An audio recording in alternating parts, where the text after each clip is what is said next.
Indore Dahod rail line का काम कई वर्षों से चल रहा है। विभाग की लेट लतीफी के बाद अब कहीं जाकर काम नजर आ रहा है। इंदौर और दाहोद रेल लाइन पूरी होने के बाद दोनों शहरों के बीच की दूरी लगभग 100 किलोमीटर कम हो जाएगी। प्रोजेक्ट के तहत इंदौर, राऊ, टीही, पीतमपुर, धार, झाबुआ और दाहोद सहित कुल 14 स्टेशन बनाए जाएंगे। यह प्रोजेक्ट औद्योगिक क्षेत्र पीतमपुर को सीधी रेल सेवा से जोड़ेगा और आदिवासी बहुल जिलों धार और झाबुआ को भारतीय रेल नेटवर्क से जोड़ेगा। वहीं पीतमपुर से झारखंड के बीच रेल ट्रैक का काम पूरा होने के बाद इंजन का सफल परीक्षण किया जा चुका है। लेकिन इस प्रोजेक्ट की सबसे बड़ी बाधा टीही में बन रही 3 किलोमीटर लंबी टनल है। सुरंग की लाइनिंग का काम पूरा हो चुका है। अब अंदर ट्रैक बिछाने के साथ ड्रेनेज, पीसीसी और सुरक्षा से जुड़े अन्य काम किए जा रहे हैं। रेलवे पीआरओ मुकेश कुमार के मुताबिक सुरंग में कई निर्माण कार्य समानांतर चल रहे हैं। लाइनिंग पूरी होने के बाद अब बिलास्टेल्स ट्रैक और अन्य सिविल वर्क पर विशेष फोकस किया जा रहा है। सुरंग में अब तक 1216 मीटर बिलास्टेल्स ट्रैक तैयार हो चुका है। वर्तमान में 810 मीटर हिस्से में ट्रैक बिछाने का काम जारी है। जल्द ही इंदौर से धार के बीच ट्रेन का संचालन शुरू होगा। इंदौर दाहोद जो नई रेल परियोजना है उसमें टीही टनल जो एक बहुत बड़ी मतलब एक चैलेंज था, उसको रेलवे ने लगभग पूरा कर लिया है और यह हो सकता है कि 1 से 1.5 महीने में से कंप्लीट कर दे।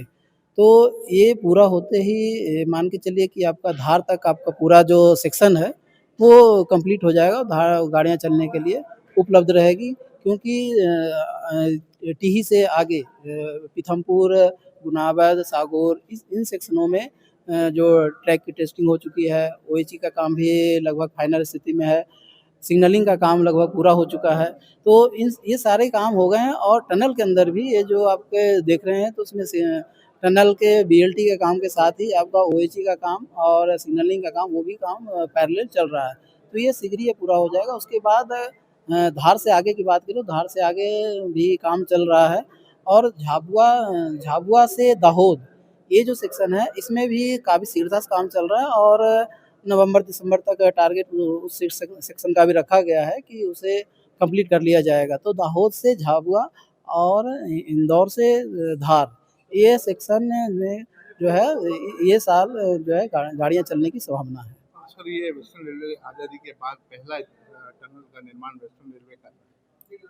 हाँ, देखिए अभी रतलाम मंडल का कहें तो ये दूसरा टनल है, एक बहुत पुरानी टनल है जो रतलाम गोधरा सेक्शन में है।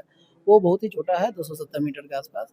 यह सिर्फ रतलाम मंडल नहीं बल्कि पश्चिम रेलवे का भी अभी तक का सबसे बड़ी टनल है, जिसे हम कंप्लीट करने की स्थिति में पहुंच गए हैं और कुछ दिन में पूरा हो जाएगा। ये लगभग 3 किलोमीटर लंबी टनल है ना। और इस टनल की खासियत ये भी है कि इसमें सारी आधुनिक सुविधाएं हम उपयुक्त कर रहे हैं। इसमें जो भी आधुनिक सुविधाएं हो, सीसीटीवी हो या अन्य जो हमें एयर प्यूरीफायर लगाना हो या एयर कंप्रेसर लगाना, ये सारी चीज़ें हम सुरक्षा संरक्षा की चीज़ें हैं वो सारी चीज़ें इसमें हम लगा रहे हैं ताकि किसी भी तरह की जो है परेशानी उत्पन्न ना हो, कोई भी समस्या ना हो और यह टनल जो है ट्रेनों का परिचालन सुरक्षित रूप से चलता रहे। ताज़ा खबरों के लिए सब्सक्राइब करें JSR टाइम्स और साथ ही नोटिफिकेशन पाने के लिए बेल आइकन को दबाएं।